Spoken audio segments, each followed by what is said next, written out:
Is the punishment for rape. జనాలకి rape చేసిన వాళ్ళని ఏం చేస్తున్నారు? జైల్లో పెడుతున్నారా? ఎందుకు? వాళ్ళు అంత సులువుగా ఒక మనిషి ప్రాణం తీసేసినప్పుడు, ఆ మనిషి ప్రాణానికి వాళ్ళంత విలువ ఇవ్వనప్పుడు, రేప్ కమిట్ చేసిన వాడి ప్రాణానికి ఎందుకు మనం విలువ ఇవ్వాలి? ఎందుకు జైల్లో కూర్చోపెట్టాలి? వేరే కంట్రీస్ లో లాగా డైరెక్ట్ గా హ్యాంగ్ చేసి పడేచ్చు కదా, షూట్ చేసి పడేచ్చు కదా, బెహెడ్ చేసి పడేచ్చు కదా. బెహెడ్ అంటే తల తీసేయడం, చేసి పడేచ్చు కదా. Why are we not doing that?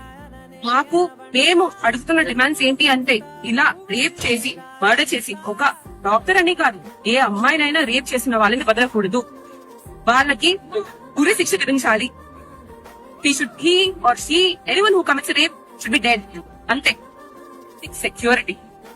మా తల్లిదండ్రులు మమ్మల్ని చదివించి హాస్పిటల్ పంపిస్తున్నారు. నన్ను ఎక్కడన్నా పంపించినప్పుడు మా అమ్మ నాన్న జాగ్రత్త అని ఒక మాట చెప్తారు. ఒక్క హాస్పిటల్ కి వెళ్ళేటప్పుడు తప్పించి, ఎందుకంటే వాళ్ళు నా ఇల్లు ఎలానో హాస్పిటల్లో కూడా నేను అంతే భద్రతగా ఉంటాను అని నమ్మి నన్ను పంపిస్తున్నారు. కాబట్టి అలాంటి హాస్పిటల్లోనే ఇలాంటి అరాచకాలు జరగడం అనేది ఘోరం. మాకు సెంట్రల్ ప్రొటెక్షన్ యాక్ట్ కావాలి, సెక్యూరిటీ కావాలి, సపోర్ట్ కావాలి. As doctors and as a women, rape చేసిన వాళ్ళని వదలడానికి లేదు, మర్డర్ చేసిన వాళ్ళని వదలడానికి లేదు. వాళ్ళకి ఉరి శిక్ష విధించాలి. They should be hung and they should be dead.